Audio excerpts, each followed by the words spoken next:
Hello everybody, it's Claire here from Sewing by Claire, and today we're going to be making the final character head from the book Sew Felt Animals, which hopefully you can see just there, which is the book by Claire Bowman of Lily Rose Dolls, and you can get this on their website. I'll pop the address up here for you, or you can buy it from Amazon as well, and then you can have it delivered through that outlet if you wanted to. So the book has been published, and we've already made Bertie Bear, we've already made Emma and Highland the Highland cows with their heads. We've also made the head for the elephant, which is Alicia and Eli the elephants, and so the final one we've got to make is the fox head, which is Chester, shown here. And then if I open the book up to where I've got my page marked, you can see a lovely full colour picture there of the male and female foxes. Let me hold that back for you slightly so you can see, because the light's just reflecting, in their lovely clothes. Now, I'm not making the clothes today, we're just going to focus on making the head, because as with all the Lily Rose Dolls characters except Hartley the hare, then which isn't in this book, is a standalone pattern. All of the arms, the bodies and the legs are all the same. They all use the same pattern pieces. So you can go on to my previous videos in order to have a look at those making methods, if you want a better word, as to how to make the body, the arms and the legs. Now I have got a little tip to show you today when I turn the camera down and start on this, but for now I'm wanting to make Sapphire, which is this one here, and isn't she absolutely gorgeous in her applique dress, and that will be coming soon. But for now, let's get the head made, and then you can move on to make your characters, and then you can then pick and choose amongst the clothes as we work through those, because all of the clothes from all the book are interchangeable, and it's the clothes that change the sex of the character. So you would just put a dress on a female character, and on that same body and head you would put trousers and a jacket if you wanted to, and then you've got a male character. That's the way that it works. Obviously you can have fun with these, and you can mix and match as much as you want to, and personalise them your own way. But for now I'm going to help you make the head, and then I can't wait to see what you come up with your designs. So just a quick little back to the future. Here is Sapphire's head all finished. Apart from the ears, I've just got those pinned on at the moment because I'm going to wait until I've made her hat. It could be Chester or Sapphire, but hopefully you like what you see in terms of the head with the whiskers, lovely pointy nose here, lovely black nose on the end there, and everything's all sorted. So if that's the kind of head that you want to make, this is the actual head I make in the video, so you can continue with confidence that everything works out well. Okay, let's carry on with the sewing now. Okay, so full-size pattern pieces are available in the book. That's the Sew Felt Animals book. And if we turn to page, I think it's 86 that I was checking on earlier, we will see that we've got in the book here the full-size patterns for the head gusset, the ear, the upper side head and the lower side head. Now some of these are cut in rust colour, this is orangey brown, and some are cut in white, so just pay attention to those. It does say on them.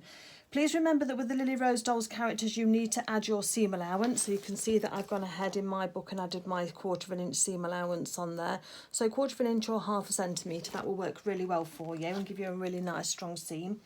And I've added that onto all of the sides except where it says if you don't need to. Now luckily on the fox there isn't anywhere where it says don't add any seam allowance, so we've gone ahead on that. Also at the start of the pattern pieces you will see the universal animal body, universal arm and the universal leg as well, so you'll need to cut those in your felt. If you're working with a limited amount of felt, please cut that out, cut all pieces out and mark them on your felt at the same time. Otherwise you may find that you've not got enough felt when you actually come to cut your final character. Now I recommend working with either 100% felt wool, which is the wool felt, which is this one. I don't know if you can see on this one, but this one's got quite a nice mottling there with some black as well as that rusty coloured brown as well. The other side is a little flatter, so so you can choose which side you want, but just make sure that when you are using your pattern pieces, and if you look here I've got mine cut out onto cardboard because I make so many characters, so I've traced out and then put onto cardboard my body, my legs and my, oh where's my arm gone? There's my arm. And my arm, and then I can cut those out. Also remember that if you are cutting out on the flat, i.e. a single sheet of fabric or single layer of fabric, you need to cut out your pattern pieces so that they're mirrored, especially if you want to use just one side of your felt. So I'd cut one out or trace one off with the writing up, and then the other one I would trace out with the writing down. The same with the arms, 2 with the writing up, 2 with the writing down, and the legs, 2 with the writing up, 2 with the writing down. That will make sure you get the right and the left side out of the top of your fabric so that you can put them together. It's not a huge mistake if you don't do that on your body and your arms, because you could argue that most of the time they're going to be covered by the clothes. However, on the face it's really important because you don't want those differing colours. I don't know if you can see there, there's a slight difference in colour. This side here has got much more black on it than this bit here where it's cut through and showing the underside. So there is a difference on my felt that I wouldn't want to have one side of a face mottled and the other side not. So I've gone ahead and cut out all of my pattern pieces. I have traced off my pattern first, as we've spoken about before, and I've covered that on numerous other videos, so I'm not going to cover that now. If this is your first character that you're making, you can go to my Lily Rose Dolls playlist on YouTube and you will see there a video, well, a couple of videos, one on adding the seam allowance, especially around curves, to make that easy for you if you've not done that before, but also how to trace off your pattern and then mount it onto cards should you wish.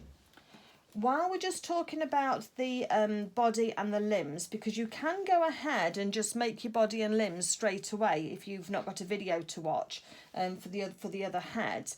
But what I wanted just to show you was how I mark up my arms and my legs to make sure that the cut seam, where you've got an opening on the pattern here, look, opening here, you're going to cut, will always go towards the body and not on the outside.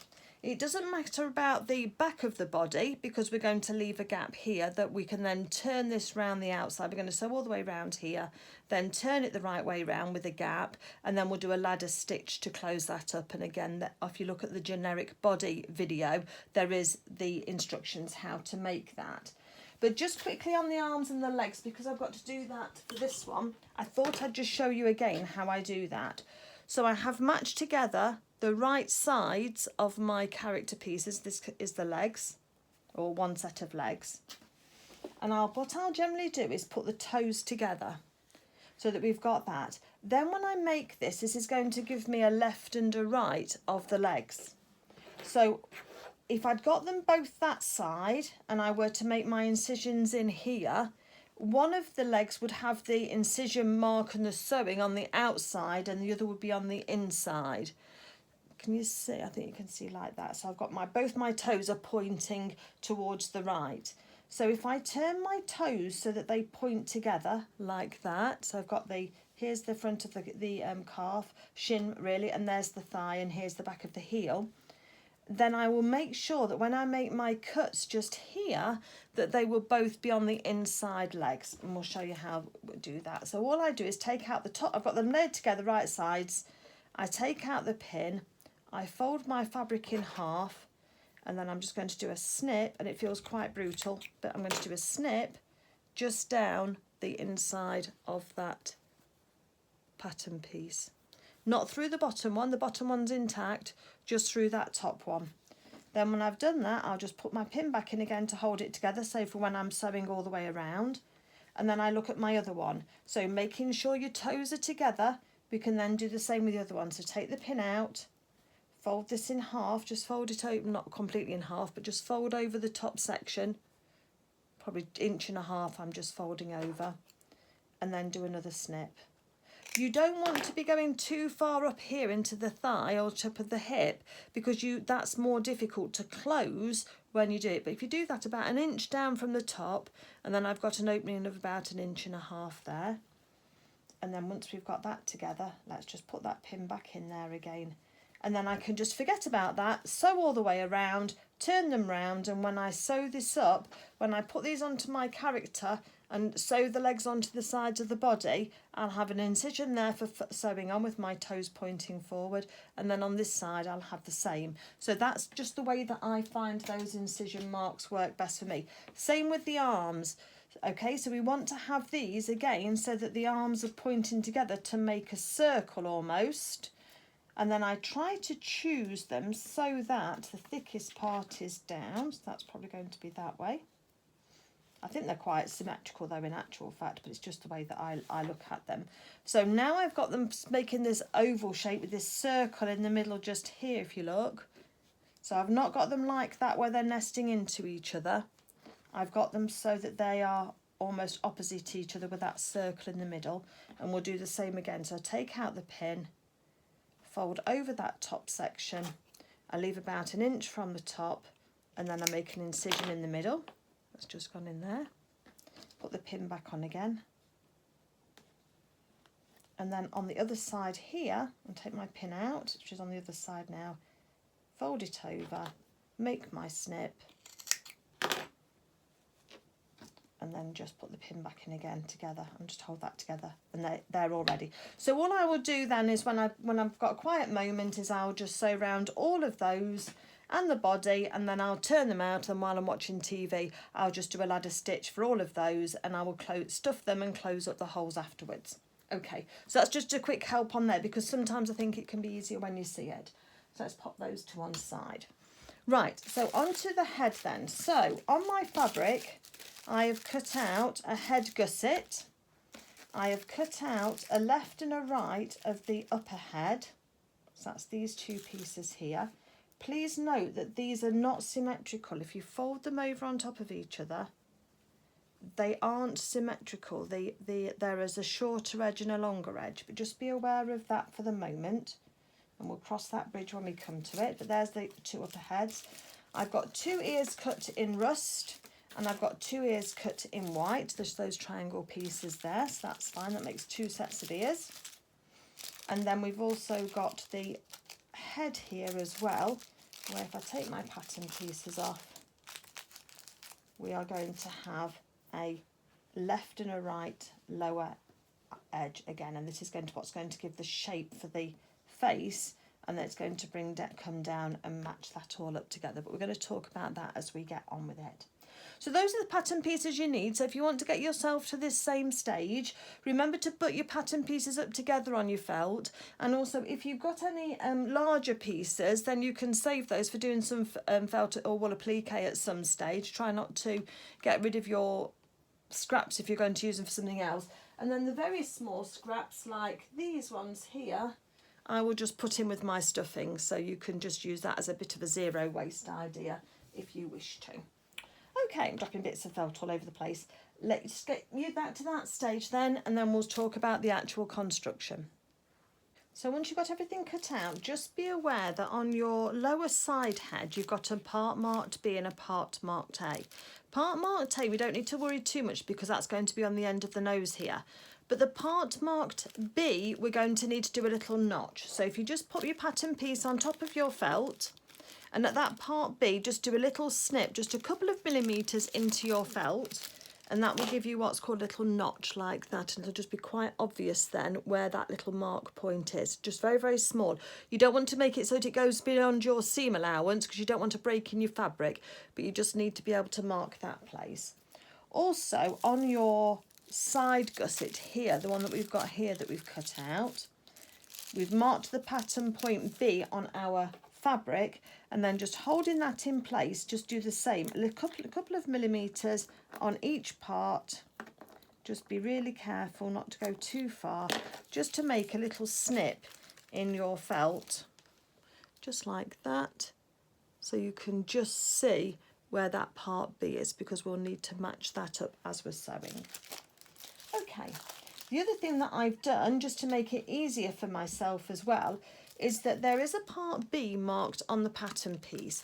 So just work out by putting your pattern on top. And if you remember, I said it wasn't quite symmetrical. Can you see how the pattern doesn't want to sit the wrong way round without this excess piece? But if I turn that round the other way and mark and place that on top, you can see that that pattern piece fits perfectly. And then what I've done just to mark it is the side that says B, I've just put a pin through. Just see the pin going through there to that point on the edge. and then making sure that you've got right sides up when you do this. I've done the same with the other pattern piece as well, and I've marked part B on that just with a pin to go through it, and that will just help us keep our orientation when we're working on this character. So again, we've got our head gusset, the two upper heads, the two lower heads, and then the two pieces of the ears that have just laid on top of each other, one rust coloured, one white, for making that. Okay, let's get our sewing machine loaded up with our thread, both in the bobbin and the reel, and then we'll be able to then get sewing. Okay, so I've got my machine loaded up with my bobbin thread and my spool. I am using a dark coloured thread, a dark brown coloured thread, but I think that's going to show up quite well, not show up very much in the sewing, so that's great. On the ears, just make sure that you've got the pointiest side up, because I think that there is a slight difference in the positioning of the ears. So make sure that when I put my pin at the bottom here on the flat edge going up towards the point, just make sure that when you put your ears on top of each other, they're the same size all the way round before you start. And then what we're going to do is sew in 1/4 inch seam allowance, which is the amount that we've added onto our seam. We are going to sew with a 2.2, well, I'm going to take it down actually, let's take it down to a 2 stitch because we want these seams to be nice and tight together. I'm also using a Gutterman thread for this one, and I love my Gutterman thread, so I don't usually use it, but it's the perfect colour match. Normally I will just use a moon thread, a polyester thread, but this Gutterman was the perfect colour, so why wouldn't I? But also I'm using a Schmetz Microtex needle as well, and I love those. This one is in a size 80, but Schmetz Microtex have a really nice sharp point, so they do a really nice clean stitch for you, and they are my very favourite needles to use. Okay, so with that in mind, we're going to reverse at the start and the stop, so let's just do a couple of stitches forward and a couple of stitches back. If it doesn't want to move through under your presser foot, just hold on to your threads at the back, and then you can just put a little bit of pressure on the end of there and it'll go onto your felt. It just depends how thick it is. And then we're going to stop about 1/4 inch into the top of that ear, put our needle down, and then we can lift up our presser foot and we can spin round. Now I can see that I've got too much seam allowance on this side, so I'm going to do another stitch and then try again. That's fine now. So now I can come down the side again, and then we're just going to reverse at the end here.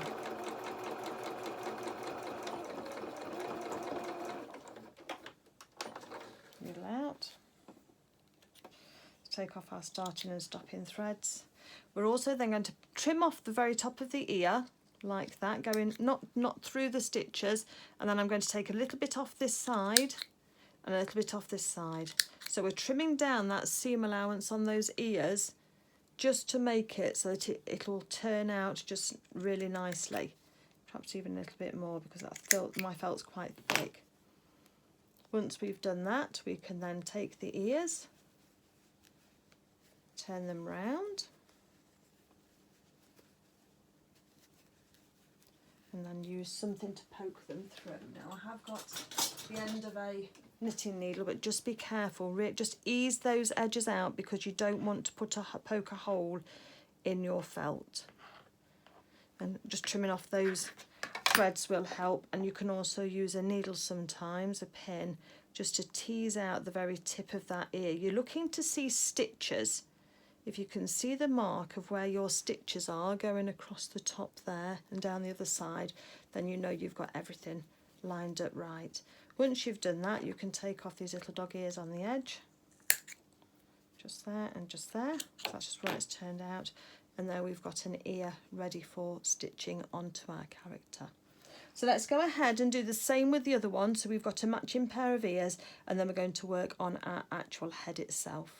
Okay, so for this next bit, I've just gone ahead and I've just had a go at making the first half of the head to see how it's going to look like. So that's what we're going to do. We're joining the white and the rust coloured together. So what you're going to do is you're going to take your piece right side up of your white, and you're going to find your corresponding upper head as well with your right side up.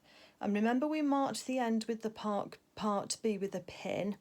What we're going to do is we're going to find the end of that part B, and we're going to match it up with the notch on the side. So we're going to turn the part B over, and the first thing we're going to match up is the point of that part B with the notch on the end of the, not on the end of the nose, but the point B notch.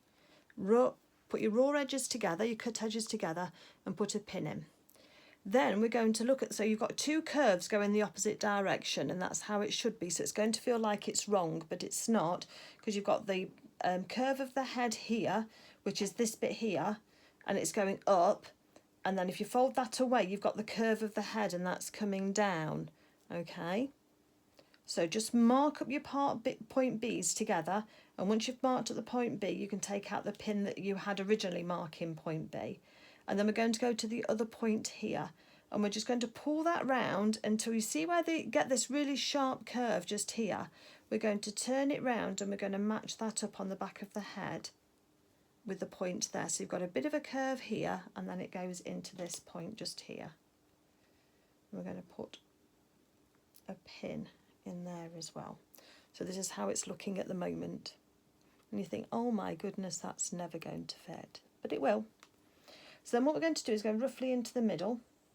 So just sort of squish this rusty coloured bit down. But before we do that, let's just put a little bit of tension on the cut edge of the white felt. So you're just going to just gently tease that out slightly with your fingers, just between those two pin points. Just be careful you don't prick yourself on the pins, but just tease that out slightly. Felt has got a little bit of give to it, and that's going to help with the shaping. So now we're going to go into the middle. We can always adjust this, and we're going to put a pin. So I like to kind of sort of, I call it divide the difference really, put a pin in the middle. And then we're going to start to match up the raw edges from these sections here, and we're looking for it to lie fairly flat. You're going to get a bit of a bump just here, but that's okay. But along here, along your cut edges that you're matching up, it should sit there or thereabouts right. Make sure that you're keeping your raw edges together, because that's going to keep your shaping. See how that's starting to go together. Got a little bit of a bump here, but that's okay. Put a pin in the middle of that if you want to. Then let's go down the back of the head down here. Just give it a wriggle so that those edges sit together. And then we're going to then pop a pin in when it's sitting flat, just to hold that all together. So we're looking to not sew in any puckers onto this, but when we're actually pinning it, it's going to feel a bit like it's not going to work. But when you smoosh down the fibres with your fingers and just ease out that white slightly, you'll see that on the 1/4 inch point in from the cut edge, everything is sitting nice and smoothly. That is what we want to happen. I'm just using my fingers and the heat of my fingers just to relax some of the wool, just to help that all sit nice and neatly together. If you want to go ahead and tack it at this point, you can do, but just check that on the white side you've not got any puckers there. We're not pressing any puckers in there or pinning any in. And on here, although we've got like a bit of a convoluted edge around here, on the actual stitching line, apart from just there, let me just have a look, see if I can do something with that. Just there, it looked like there was going to be a pucker, but I've managed to pull it a little bit out from itself, and it's much better now. On that 1/4 inch sewing line, there's not a pucker sewn in. Okay, or pinned in, should I say. So if you're not happy dealing with this many pins, as I can imagine some people wouldn't be, just go ahead and run a row of tacking stitches along there now, and that will hold it in place for you whilst you go to sew. Especially if you're a beginner, you don't want to prick yourself too many places, otherwise it does put you off sewing a little bit. Okay, so now I'm going to put the white side down against my presser and back against my sewing machine bed, and we're going to sew it with a 1/4 inch seam allowance. So raw edges are together, and I'm following along with the edge of my presser foot, the edge of the fabric. So I'm going to do a couple of stitches forward and a couple of stitches back. Looks like more because I'm on a 2 size point on my needle. And then I've got a needle down button that I can use, so I'm going to use that, and that means that my needle will always stay in the work when I stop sewing. If you've not got it, just use your hand crank just to get that right. And then let's just start and take these pins out one at a time as we sew around this curve. We're just letting the feed dogs just move the fabric around for us. And if we need to, we can stop, lift up the presser foot, move some of that fullness of the felt back a bit, and then we can then carry on stitching. Just take your time. It's not a time for going zooming, otherwise you will be ending up undoing some of this. Whenever you're sewing to opposing curves like this, it always does feel a little bit like it's not going to work, but you'll be surprised at the amount of shaping you actually achieve. Try not to sew over your pins if you can help it. Sometimes difficult when you've got so much close together.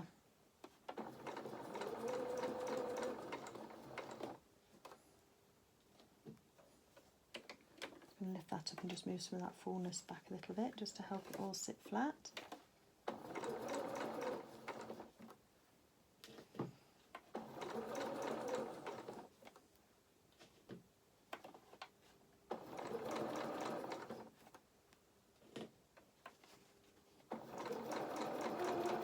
Just reverse at the end again just to give that bit of strength. Okay, let's cut our threads and have a look and see how we did. Take off the starting and the stopping threads. So you can see how this fabric wants to stand up here, but when we turn it round to the other side, then we've got a nice curve there, as that head has then got that lovely curve, and we've got two the same. Just put them together because we do want them to be fairly even. Make sure the back's right. That's going to hit on the front. Point B's are matching, ready for the nose, so that's all fine.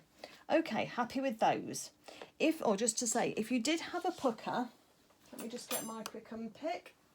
If you do have a pucker on your seam, say for example I'd got one here, what I would do, and you'd see a crease in your stitches like that when you're sewing it, what I would do then is go to where the pucker is and using the point of your quick unpick, undo the stitch on the top of the pucker and 2 or 3 stitches either side, until when you put your fingers on it, those fibres will sit flat. Don't undo all of it, you don't need to undo all of it, just those few stitches. If it doesn't lie flat under your fingers, just undo a couple more stitches either side until it does. Then what you can do is go back to your sewing machine, start a few stitches before the ones you've unpicked.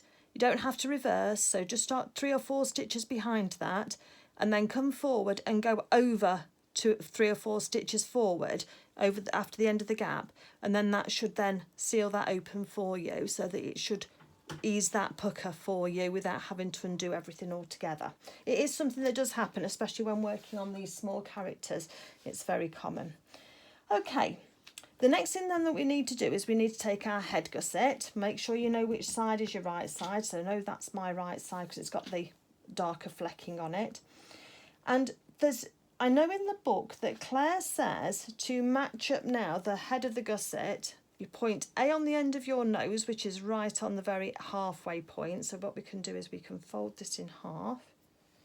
Make sure you've got it absolutely perfectly in half all the way down. And then we can just put a little, I'll probably put a pin on the end just to mark that, just that halfway point. You can put a little notch if you want to, but you've just got a little pin that just shows you where the end of that point A is. But what I have had success doing in the past, and somebody followed my suggestion, I think it was for Lillian as well, or for one of the characters, I think it might have been Bertie actually, is that what I have done is I have put the two sides together and I have sewn down this neck edge first, which then gives you a seam to work with for when you're attaching the gusset. And that does seem to work fairly well. So I think let's try it that way, shall we, and see how that works. I am going to recommend that you change your thread for sewing down the neck here, the throat, this is the chin and the throat from the nose down, to your white, because if you use white thread when you're sewing the rust, you'll really see it, and likewise you'll really see your rust thread when you're sewing the white. And for the extra couple of minutes it takes just to change your thread, oh sorry, it won't be sewing that bit, will be, because that will be in the middle there, so you won't need to change your thread for that bit, but just for this throat bit I do think it's worthwhile. So let me just do that on my machine just quickly, see if that colour, that's a good one for using. So I'm going to do that and just sew down this throat. So let me just change my thread, go less than 2 minutes, and that's always good, isn't it? So I do think that it's changing your thread to sew bits like this though that elevate your makes, so just be aware of when you might be able to do that. So all we're going to do is match the nose and match the neck edge on these two pieces just by laying them on top of each other. And let's just put a pin across this bottom edge here, this chin edge,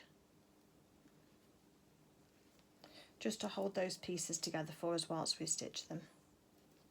So we're going to be starting at the point of the nose here, so not at point B, we're not starting at the top here, coming along here to point A, and we're going to sew 1/4 of an inch all the way down here, and we're going to stop at this neck edge. We need to leave this edge here open because we need to leave that open for stuffing the head later. Okay, so I've got my white thread in at just 1/4 of an inch seam allowance. We'll take a couple of stitches forward and a couple of stitches back just to anchor that, and then we're just putting some pressure on the felt just so that it can move round and we're getting a nice smooth line. If you need to, you can put your needle down into your work, lift up your presser foot and then change direction, and that will give you, by doing that gradually as you're going around the neck edge, that will give you a lovely smooth seam. Sometimes it's not necessary, sometimes you can move your fabric enough, but you don't want to be putting so much pressure on your fabric that you then bunch it up. So under the neck here, I'm going to lift up my presser foot and let it twist slightly. A few more stitches and then a presser foot up again. And that will just give us that lovely smooth edge and curve to the neck edge. And then reverse at the end. Make sure you reverse at the end of the neck edge because when we're stuffing that, it's going to be taking some pressure from us. So let's take off our threads. And that's what we've got now. We've got our two head bits joined together at this nose section just here. So I've sewn down there to there. What we're going to do then is we are going to take the right side of our neck edge, of our head gusset. So you're wanting the flat edge here, not the pointed edge where we've got part A marked. So this flat edge here, and we're going to go down to the bottom of the neck edge that we've just left open, and we're going to put one side against there and put a pin in. And we're just going to follow this up the back of the head. It should just lie straight onto itself quite nicely.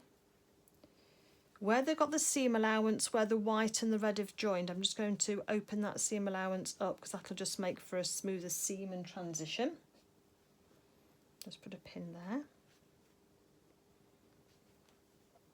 And then just start to follow, making sure you match the raw edges together all the way around the top of this head gusset. Your fabric's going to bunch up again because we're trying to match two differing curves. But it's that bunching up that will give us the shape that we need to give us a really lovely character head. So just pull your fabric up. Can you see how it's standing proud? But as long as those raw edges are together, then everything will be fine. And again, coming down to the front here, make sure that the other part of your head is out the way. Mine was just trying to tuck itself in then. Then before we get down to this bottom transition, I'm just going to jump ahead and take my part A. So there's my part A, and I'm doing right sides together, remember. And that part A has got to open up your seam allowance on your nose point, on the white seam that we did. And that pin has got to sit exactly vertically down on that seam. So take that pin out and then re-put it in again and make sure that it's sitting just straight down that seam. Then what we can do then is start to match up, pull out the edges, and we're going to be matching up this nose. Oh, I see. So we're going to have to just put a little bit of pressure on the nose again so we can fit it all in. We've got our point B where we had the marks. That point B is going to be right on the transition where the white and the rust coloured felt meet.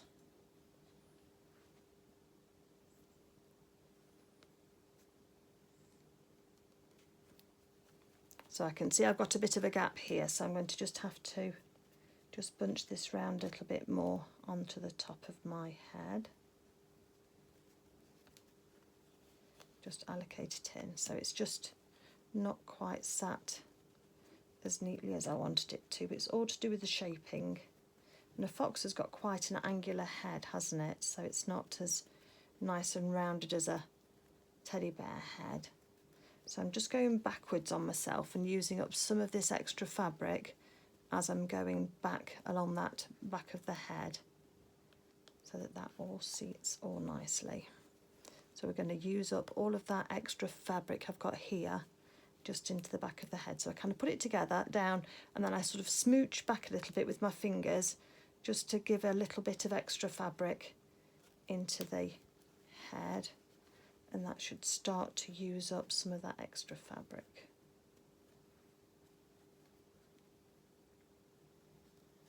I'll show you how it looks in the end. So back to here, we're nearly there now.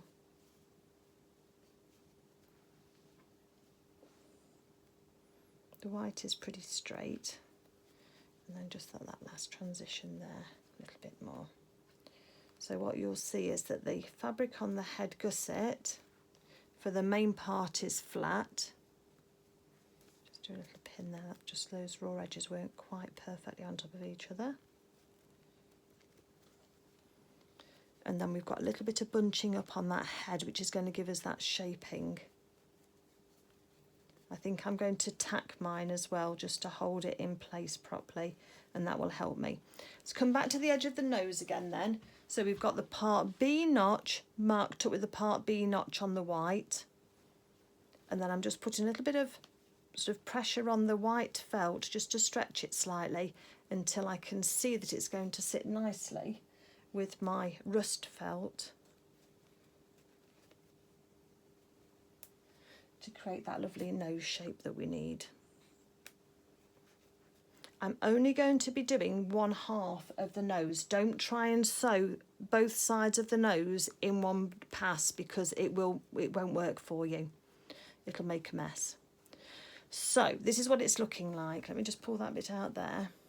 Here's all my pins going all the way over the top. Here's the flat back of the neck, which will eventually be the opening where we're going to stuff inside. So those are all flat edges.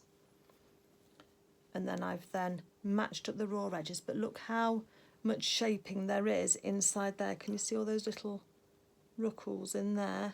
We're going to have to be really careful when we're sewing this. So I'll probably sew this with the head gusset down against my machine so that I can keep an eye on all of these little places where it's possible to get a pucker, in order to make sure that's as smooth as possible. But to help us, I'm going to tack it. So let's go ahead and tack this together, shall we? I've got a piece of thread here. Let's get a sewing needle. And sometimes, although tacking just takes a couple of minutes to do, it can be our friend.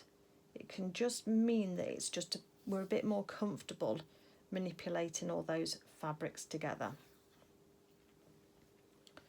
So let's start at the neck edge first, and let's just, roughly on that 1/4 inch seam allowance mark, let's just do a little running stitch, just a little in and out. Sometimes it's called a stab stitch, isn't it? We're just going in and out, and we're just going to take out the pins as we go. Just once we've got those, there's the size of my stitches. Look, they're quite big, but that's just going to hold those. Make sure your raw edges are together. I'm just doing one stitch at a time. The seam allowance on the back of the head I'm going to try and keep open if I can, but I'm not going to stress if it doesn't.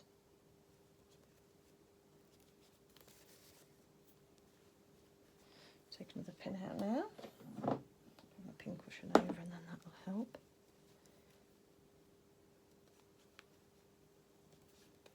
And all of these little shapings and the curves are what give the head the roundness. So although you might want to think, oh, why is that there? It makes it really difficult. It's all that little bit of pattern drafting that makes these characters come alive when we make them.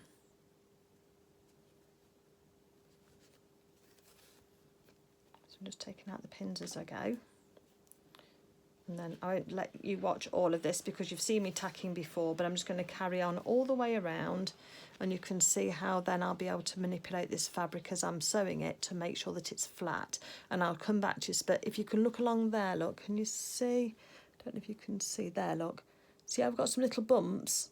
It looks like we're sewing them in on the edge, but when you look at the actual sewing line, the sewing line is actually flat.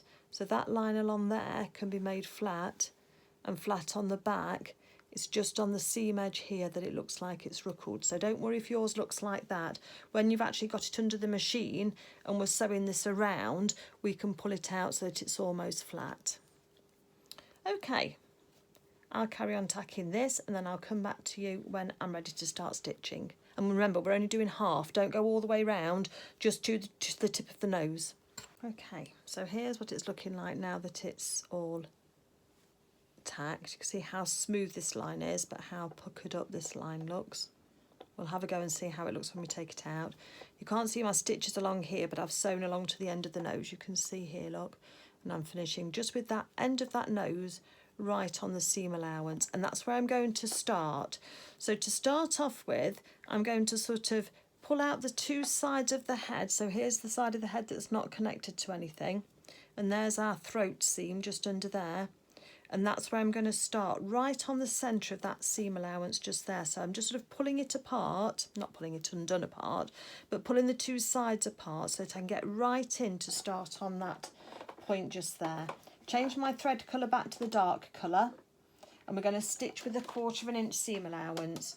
So I'm going to take a couple of stitches forward and a couple of stitches back just to anchor that point. And then I'm going to put my needle in my work so that I can let go without worrying about it. And then making sure that if you can just run your finger on your threads, on your fabric, just in front of the presser foot, and you only need to concentrate on the next inch for now, just make sure you can't feel any puckers underneath the fabric. If you can't, then you just can carry on. If you can, just smooth out your fabric until you can't feel any puckers underneath. And then we're going to follow that line of that nose. And then we're just going to take our time. So here's that seam allowance where we transition. I'm going to just keep that seam allowance open. I've just changed direction slightly, and I'm just going to sew onto the divide, and then I'm going to start an angle round to come up over my head. So I'm leaving my needle in the work, lifting up my presser foot and changing direction so that we've got a little bit of a transition of shape there. And then I'm still working with my hand, so I can see how this is all bunching up. But I'm just making sure that underneath my presser foot for the next inch, everything's together, and that my raw edges are together so we don't lose any shape or any sizing. And just do a little bit and then stop. And I can see that as I carry on here, I'm going to get a fold in the fabric just there. So I'm going to lift up my presser foot and I'm going to just pull some of that fullness back.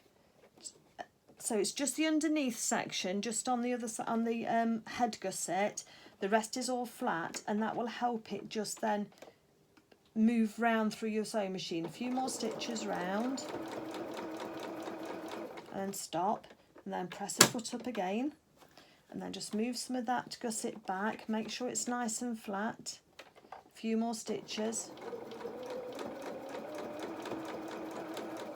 And stop again because I can see it bunching up again, look. Press a foot up, pull some of that fabric through to the back, and then feel underneath your presser foot. I'm going a bit fast there, sorry. Turn down your speed if you can. And then again, I've got a little bit there that felt like it was going to pucker, so I'll just smooth my fingers along it until it sort of settles down. A few more stitches, then stop again. Press the foot up, and then we're going to move around again. I'm just sort of putting pressure with my hands here just to sort of hold that fabric so that it can be still. And then we're going to then go over the transition at the back of the neck. I've got my seam allowances open there as well. And then we're going to change just direction to come down the back of the neck. And then reverse. Nice, give us a nice finish at the end there. Okay, keep your fingers crossed. Let's have a little look and see how it all's looking. Let's take off our starting and our stopping threads first, as we always do, just to keep everything nice and neat. Saves us having to do that at the end. And so I can have a look on here and I can see that I've not sewn any puckers in there, which is great. And there's no puckers sewn in on the edge here. I've come quite close to the seam allowance there, look, but so just be aware of that. But I think I've got enough that it's not going to give way, so that's fine. It's just the way that the fabric has just moved. So with no puckers then, let's take out our tacking threads. Just be careful you don't catch any of your threads for your actual stitching. Now I've used a basting thread. If you find that you can't undo your tacking stitches very easily, it'll be because your sewing machine has gone through some of your stitches on the other side.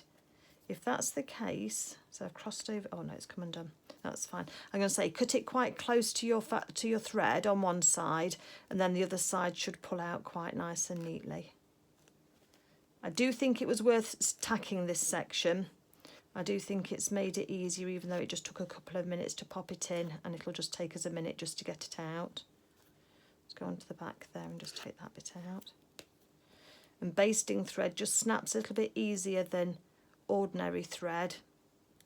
So if you I mean, Christmas is coming up, you could always put some onto your Christmas list, couldn't you? If you wanted to. It's just a little bit thicker than ordinary thread, a little bit rougher, a little coarser, I suppose, really. Let's just take these bits out. Oh, that's not gone through that way. Pull the fibres out. Make sure you don't go through your felt.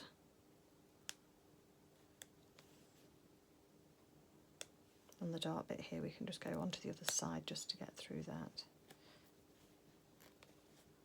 Just got a piece there where it's just bothering me, where it's just not come out cleanly. I'll get it.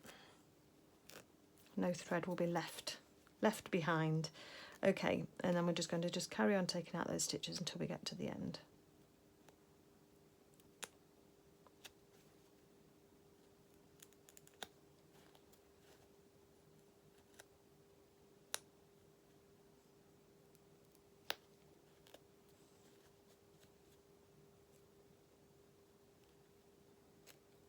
Or use tweezers if you need to, just to pull out these threads if they won't come out easily. Okay, yeah, it's got sewn in, hasn't it? I'll pull that out at the end. Right, so now we're going to look at the other side.